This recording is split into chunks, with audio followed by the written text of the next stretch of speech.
નમસ્કાર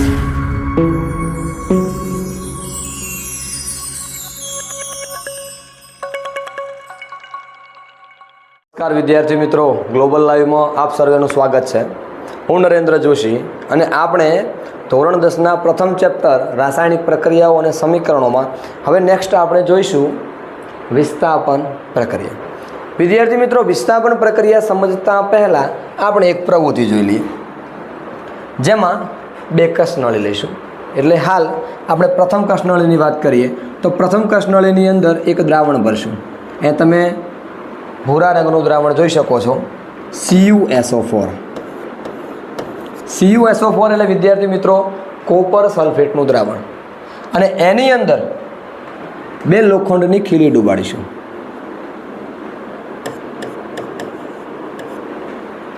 વિદ્યાર્થી મિત્રો, લોખંડ એટલે Fe.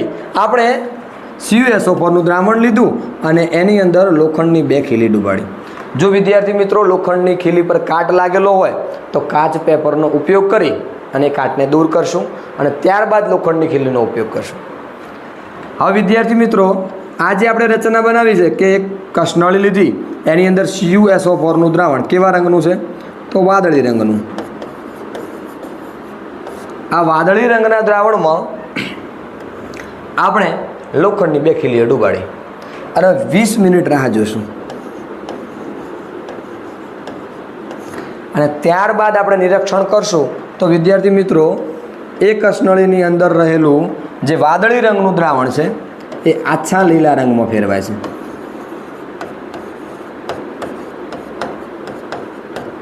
અને આપણી જે બે ખીલીઓ આપણે ડૂબાડી હતી એ બંને કથ્થઈ રંગ ધારણ કરી લે છે. એટલે નવાઈ લાગે કે સાહેબ આપણે તો વાદળી રંગનું દ્રાવણ લીધું CuSO4નું અને એની અંદર લોખંડની બે ખીલીઓ ડૂબાડી.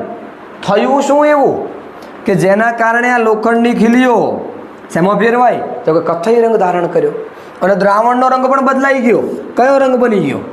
આછો લઈ લો. તો વિદ્યાર્થી મિત્રો, અહીંયા એક પ્રક્રિયા છે અને એ પ્રક્રિયાનું નામ છે વિસ્થાપન પ્રક્રિયા.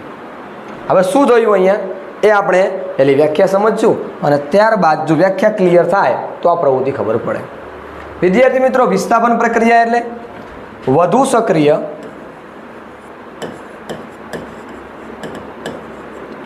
ધાતુ કે તત્વ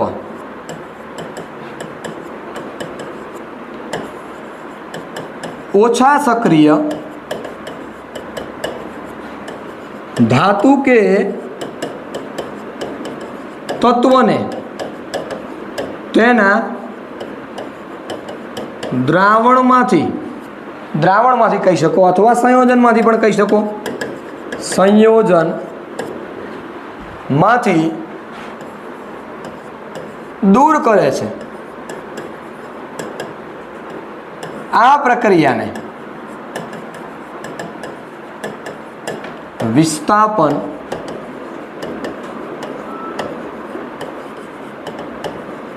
પ્રક્રિયા કહે છે.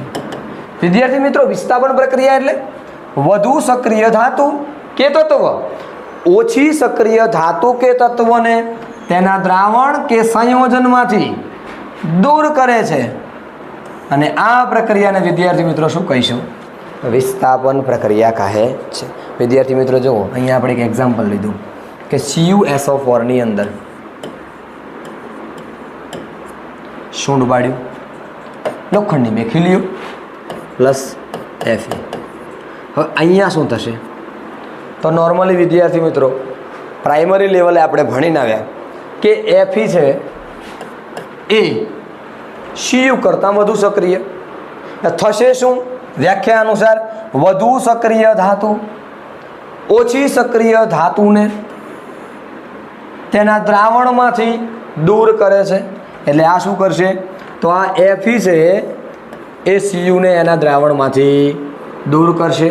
એટલે Cu એકલો પડી ગયો. વધ્યું શું? SO4 અને Fe. વિદ્યાર્થી મિત્રો, આપણે બધા જ જાણીએ છીએ કે Fe કયા સ્વરૂપે હોય? 2+ આયન. SO4 2-. જોઈ શકો છો વીજભાર વિજાતીય. યસ. પ્રથમ નિયમ. માત્રા કેવી? સરખી. યસ. શું કરી નાખવાનું? બંનેને જોડી નાખવાના, એટલે FeSO4. તો અહીંયા આપણને મળશે FeSO4. તો વિદ્યાર્થી મિત્રો, જે આછા લીલા રંગનું દ્રાવણ બન્યું ને એ હવે CuSO4 નથી, તો સાહેબ FeSO4.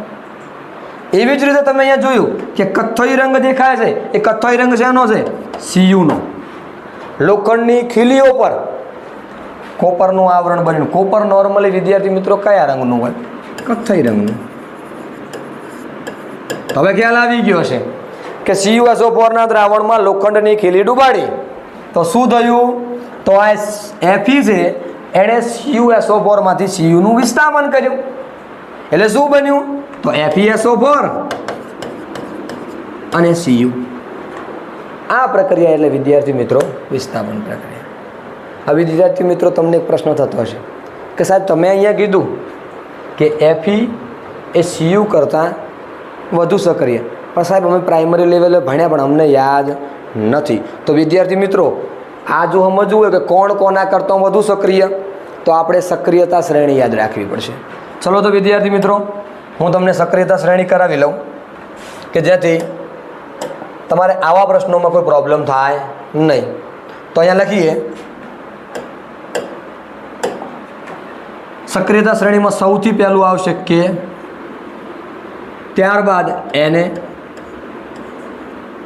Ca, Mg, Al, Zn, Fe, Pb, H, Cu, Hg, Ag, Au અને Pt.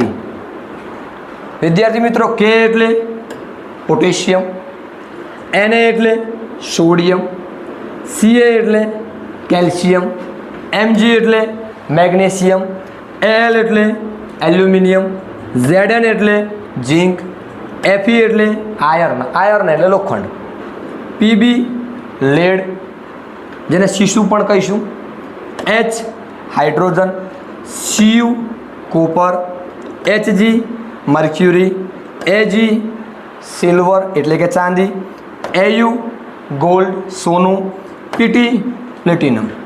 વિદ્યાર્થી મિત્રો, K, Na, Ca, Mg, Al, Zn, Fe, Pb, H, Cu, Hg, Ag, Au ને Pt. આ છે વિદ્યાર્થી મિત્રો સક્રિયતા શ્રેણી. વિદ્યાર્થી મિત્રો, સક્રિયતા શ્રેણીમાં ઉપરથી નીચે તરફ આવો એમ સક્રિયતા ઘટે છે. ઉપરથી નીચે તરફ આવો એમ સક્રિયતા ઘટે છે. આપણે ગુજરાતીમાં ગીત છે, ઘટે તો જિંદગી ઘટે નહીં, ઘટે તો જિંદગી નહીં, ઘટે તો સક્રિયતા ઘટે. શું ઘટે? જિંદગી નહીં ઘટે. શું ઘટશે? ઉપરથી નીચે આવો એમ સક્રિયતા ઘટે, બાકી વધે. ખ્યાલ આવે છે? ઉપરથી નીચે તરફ સક્રિયતા ઘટે અને નીચેથી ઉપર તરફ સક્રિયતા વધે. એટલે જેમ જેમ K, Na, Ca, Mg, Zn, Fe, K, Na, Ca, Mg, Al, Zn, Fe, Pb, H, Cu, Hg, Ag, Au, Pt. ઉપરથી નીચે તરફ આવશે એમ સક્રિયતા ઘટે. જેમ કે કેવું હોય તો Ca છે ને એ Na કરતાં ઓછો સક્રિય, પરંતુ Mg કરતાં Ca કેવો છે? વધુ સક્રિય. નીચેથી ઉપર તરફ સક્રિયતા વધે, ઉપરથી નીચે તરફ સક્રિયતા ઘટે. વિદ્યાર્થી મિત્રો, જો આ ક્રમ યાદ રહી જાય તો ફટાફટ આ પ્રક્રિયાઓ આવડશે. જેમ કે એક એક્ઝામ્પલ લઈએ કે આપણે Cu ને ઉઠાવીએ, Cu SO4 પ્લસ એની અંદર આપણે ઝીંકની પટ્ટી ડૂબાડીશું. ચલો Zn. હવે આપણી વ્યાખ્યા શું? વધુ સક્રિય ધાતુ ઓછી સક્રિય ધાતુને તેના દ્રાવણમાંથી દૂર કરે છે. તો અહીંયા જુઓ, કોણ વધુ સક્રિય? તો Zn વધુ સક્રિય. કોણ ઓછું સક્રિય? Cu ઓછું સક્રિય. એટલે વધુ સક્રિય ધાતુ ઓછી સક્રિય ધાતુને તેના દ્રાવણમાંથી દૂર કરે છે. એટલે વિદ્યાર્થી મિત્રો, એક વાત ક્લિયર થઈ છે. ઓછી સક્રિય ધાતુનું જો દ્રાવણ હોય અને વધુ સક્રિય ધાતુ ડૂબાડેલી હોય તો વિસ્થાપન પ્રક્રિયા થશે. તો આ Zn છે એ Cu ને તેના દ્રાવણમાંથી દૂર કરશે. શું થશે? ચલો, તો પહેલું તો આપણને મળી જશે Cu લખી દઈશું. હવે Zn અને SO4 Zn અને SO4 Zn2+ અને SO4 કયા સ્વરૂપે હોય? 2- બંને જોડી દો ZnSO4 તો એ લખી શકાય ZnSO4. વિદ્યાર્થી મિત્રો, CuSO4 ના દ્રાવણની અંદર જ્યારે ઝીંકની પટ્ટી ડૂબાડી એટલે હવે જે દ્રાવણ વિસ્થાપનને અંતે મળ્યું છે એનું હશે ZnSO4 નું, અને ઝીંકની પટ્ટી ઉપર Cu જમા થાય છે. આ પ્રક્રિયા સિમ્પલ છે. ચલો એક બીજું એક્ઝામ્પલ લઈએ. ધારો કે ZnSO4 નું દ્રાવણ છે અને એની અંદર અહીંયા જોઈએ કે ચલો મેગ્નેશિયમની પટ્ટી ડૂબાડીએ +Mg. હવે હું ને તમે દરેક જાણીએ છીએ કે મેગ્નેશિયમ એ ઝીંક કરતાં કેવું વધુ સક્રિય, અને અહીંયા પણ જોઈ લો મેગ્નેશિયમ ઉપર તરફ છે, ઉપર તરફવાળી ધાતુઓ વધુ સક્રિય, નીચે તરફવાળી ધાતુઓ ઓછી સક્રિય. તો શું થશે? વધુ સક્રિય ધાતુ ઓછી સક્રિય ધાતુને તેના દ્રાવણમાંથી દૂર કરે છે. આ પ્રક્રિયાને વિસ્થાપન પ્રક્રિયા કહે છે. તો અહીંયા શું થશે? Zn દૂર થઈ જશે. બસ Zn શું મળ્યું? MgSO4. વિદ્યાર્થી મિત્રો, Mg2+ અને SO4 2- બંનેને જોડી દો MgSO4 તો અહીંયા લખી દેવાનું MgSO4. ZnSO4 + Mg gives શું મળ્યું? MgSO4 + Zn. વિદ્યાર્થી મિત્રો, સિમ્પલ છે ને?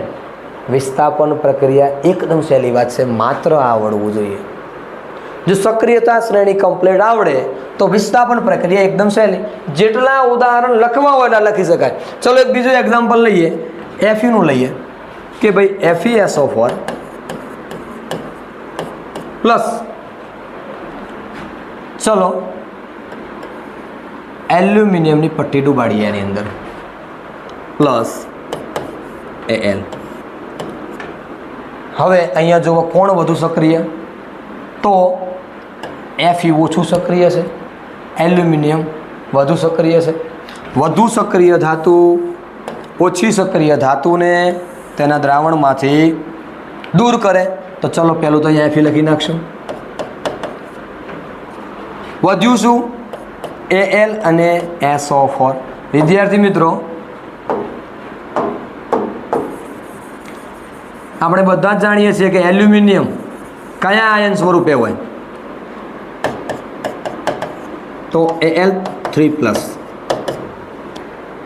SO4 2-. વીજભાર વિજાતીય પણ માત્રા સરખી નથી. અહીંયા 3 છે, અહીંયા 2 છે. ક્રોસ ગુણાકાર કરી નાખો. શું થયું? Al2 SO4 બહુપરમાણ્વીય આયન કૌંસમાં લખવાનો SO4 થ્રાઇસ. શું મળ્યું? Al2 SO4 thrice. ખ્યાલ આવે છે ને વિદ્યાર્થી મિત્રો? તો આવા કેટલાક એક્ઝામ્પલો તમે પણ ઘરેથી ટ્રાય કરજો. જો કોઈ પ્રોબ્લેમ હોય તો આપણી એપ્લિકેશનમાં ચેટિંગની વ્યવસ્થા છે, લાઈવ ચેટ કરી શકો છો અને મને પ્રશ્ન પૂછી શકો છો. તો વિદ્યાર્થી મિત્રો જુઓ, આપણે વિસ્થાપન પ્રક્રિયા ભણ્યા કે વધુ સક્રિય ધાતુ ઓછી સક્રિય ધાતુને તેના દ્રાવણમાંથી દૂર કરે. તો આવી પ્રક્રિયાને કઈ પ્રક્રિયા કહીશું? વિસ્થાપન પ્રક્રિયા. જેવા અહીંયા એક્ઝામ્પલો તમે જોયા. ચલો એક એક્ઝામ્પલ ફરી જોઈ લઈએ કે MgSO4 ના દ્રાવણમાં ચલો કોપરને ડૂબાડવામાં આવે. કોપરની પટ્ટી ડૂબાડી, શું થશે? વિચાર કરો. કોણ વધુ સક્રિય? Mg વધુ સક્રિય, Cu ઓછું સક્રિય. ચલો અહીંયા જો વિસ્થાપન પ્રક્રિયા થશે તો વધુ સક્રિય ધાતુ હોય એ ઓછી સક્રિય ધાતુને એના દ્રાવણમાંથી દૂર કરે. અહીંયા Cu પોતે ઓછું સક્રિય છે તો વધુ સક્રિય ધાતુને એના દ્રાવણમાંથી દૂર કરી શકે નહીં. માટે વિદ્યાર્થી મિત્રો કોઈ જ પ્રક્રિયા થશે નહીં. સીધી ને સટ વાત છે. કોપર ઓછું સક્રિય માટે Mg ને એના દ્રાવણમાંથી દૂર કરી શકતું નથી. તો આ હતી આપણી વિસ્થાપન પ્રક્રિયા. અને હવે નેક્સ્ટ આપણે જોઈએ દ્વિવિસ્થાપન પ્રક્રિયા. વિદ્યાર્થી મિત્રો દ્વિવિસ્થાપન પ્રક્રિયા કોને કહેવાય? તો જે રાસાયણિક પ્રક્રિયામાં પ્રક્રિયકો વચ્ચે આયનોની આપ લે થાય.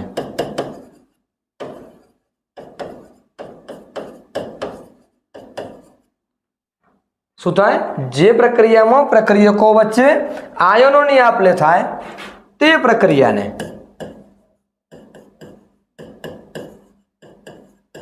દ્વિવિસ્થાપન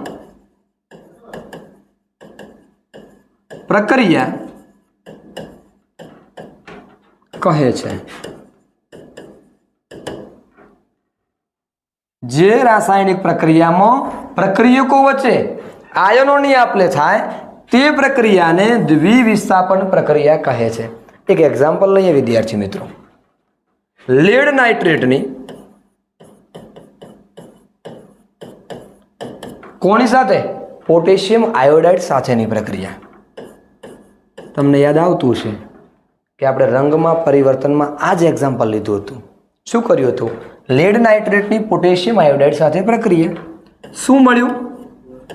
તો લેડ આયોડાઇડના પીળા અવક્ષેપ અને બીજું શું મળ્યું હતું આપણને? Potassium nitrate. યાદ આવતું છે વિદ્યાર્થી મિત્રો? જો અહીંયા શું થયું? તો લેડ નાઇટ્રેટ હતું, તેમાં બે આયનો કયા?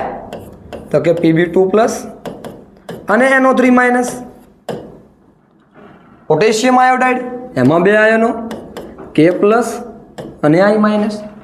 તમે અહીંયા જોઈ શકો છો કે આ NO3 કોની સાથે જોડાયો? K સાથે. કોની સાથે જોડાયો? K સાથે. એટલે જો KNO3. અને આ I કોની સાથે જોડાયો? Pb સાથે. એટલે શું બન્યું? PbI2. જો વિદ્યાર્થી મિત્રો બે પ્રક્રિયકો વચ્ચે શું થયું? આયનોની આપ-લે. તો આ પ્રક્રિયાને આપણે કયા નામથી ઓળખશું? દ્વિવિસ્થાપન પ્રક્રિયા કહે છે. વિદ્યાર્થી મિત્રો લેડ નાઇટ્રેટની પોટેશિયમ આયોડાઇડ સાથેની પ્રક્રિયાથી આપણને શું મળ્યું? લેડ આયોડાઇડના કેવા અવક્ષેપ? પીળા અવક્ષેપ. પીળા અવક્ષેપ મળે છે. અને બીજું શું મળ્યું?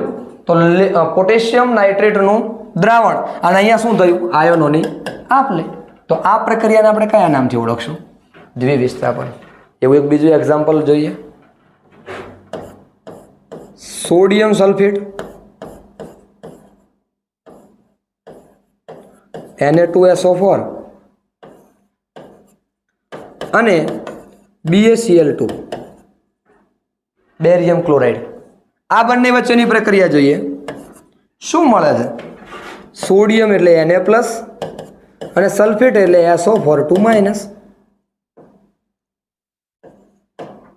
પ્લસ Ba2+ અને Cl-. વિદ્યાર્થી મિત્રો શું થશે? આ જે Cl- છે એ કોની સાથે જોડાશે? Na સાથે. એટલે આપણને એક મળ્યું NaCl પ્લસ આ SO4 કોની સાથે જોડાયું? Ba સાથે. Ba2+ SO4 શું મળ્યું વિદ્યાર્થી મિત્રો? BaSO4 ના કેવા અવક્ષેપ? સફેદ અવક્ષેપ.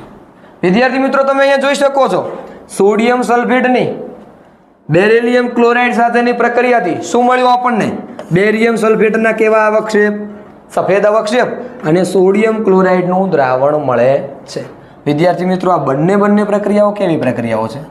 વિસ્થાપન પ્રક્રિયા. પણ મેં તમને અગાઉ કહેલું છે કે કોઈ પણ રાસાયણિક પ્રક્રિયાનું સમીકરણ લખો એટલે એને સમતુલિત કરવું ફરજિયાત છે. એની અવસ્થા લખવી ફરજિયાત છે. ચલો પ્રયાસ કરીએ. અહીંયા જુઓ PB1 ચલો ક્લિયર હે NO3 ટ્વાઇસ નાઇટ્રોજન અહીંયા 2 છે અહીંયા કેટલા છે 1 ચલો 2 કરવા માટે કેટલા મૂકી દઈશું 2 એટલે નાઇટ્રોજન તો 2 થઈ ગયા ચલો ઓક્સિજન 3 દુ 6 2 તરી 6 ચલો ક્લિયર હે હવે અહીંયા જુઓ કે પોટેશિયમ 1 છે અહીંયા કેટલા 2 કરવા માટે 2 મૂકી દો આયોડિન 2 તો આયોડિન 2 ચલો આપણું સમીકરણ સમતોલિત થઈ ગયું પણ હવે સમીકરણ સમતોલિત થયું બાકી શું રહ્યું એની અવસ્થા ચલો અવસ્થા લખી દઈએ દ્રાવણ છે શેમાં બનાવેલું પાણીમાં બનાવેલું એટલે લખીશું એક્વિયસ Ki પોટેશિયમ આયોડાઇડ શેમાં બનાવેલું દ્રાવણ પાણીમાં બનાવેલું દ્રાવણ એટલે એના માટે પણ શું લખીશું એક્વિયસ વિદ્યાર્થી મિત્રો અવક્ષેપ મળ્યા છે અને અવક્ષેપની અવસ્થા યાદ રાખવાની સોલિડ કઈ અવસ્થા સોલિડ એટલે કે ઘન અવસ્થા અહીંયા દ્રાવણ મળ્યું એટલે એના માટે એક્વિયસ અને વિદ્યાર્થી મિત્રો કોઈ પણ પ્રક્રિયા દરમિયાન અવક્ષેપ ઉત્પન્ન થતા હોય ને એટલે બાજુમાં આમ નીચે તરફનો એરો દર્શાવી દેવાનો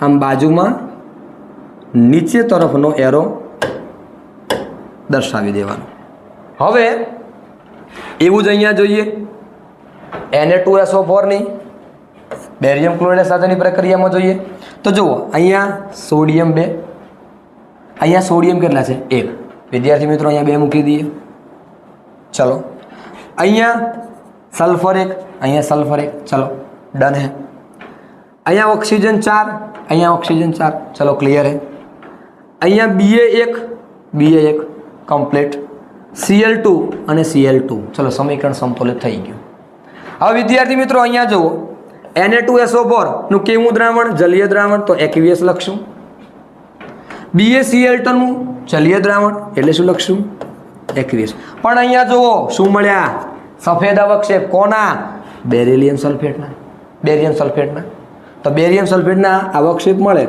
તો અહીંયા શું લખશું સોલિડ બાજુમાં નીચે તરફ એક એરો દર્શાવી દેવાનો અને અહીંયા તો જલીય દ્રાવણ મળ્યું જ છે એટલે શું લખી દેશું એક્વિયસ વિદ્યાર્થી મિત્રો ક્લિયર થતું હશે હવે એક નવી બાબત સમજીએ વિદ્યાર્થી મિત્રો બંને પ્રક્રિયા દરમિયાન શું ઉત્પન્ન થયા અવક્ષેપ તો વિદ્યાર્થી મિત્રો આ પ્રક્રિયાને બીજા કયા નામથી ઓળખશું અવક્ષેપન પ્રક્રિયા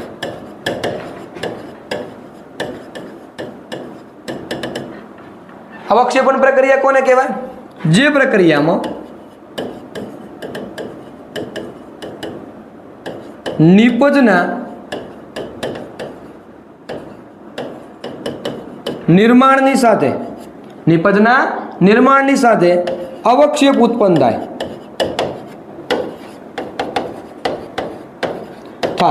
તો તે પ્રક્રિયાને અવક્ષેપન